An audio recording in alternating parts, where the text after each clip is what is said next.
అసలు ఉపవాసం అంటే ఏంటి అనుకుంటున్నారా? ఉపసమిపే యోవసః ఉపవాస ఇతి కథ్యతే.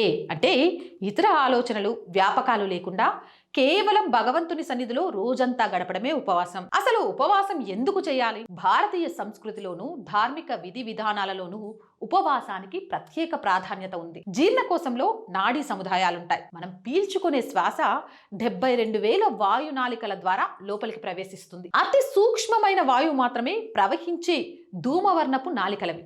ఈ నాడీ సముదాయాన్ని ఉపస్థికలు అంటారు. అవి ఇందక, దీపిక, బోచిక, చంద్రిక, కపిల, అసిత, అమాయ, దుస్వారి, ఉష్మ, పూప, ఉద్గిత, అప్యాయిని, యుక్తహస్ర. ఈ ఉపస్థికలలో ఉష్ణ ప్రభావాన్ని తగ్గించడం లేదా అసమానం చేయడమే ఉపవాస అంతరార్థం.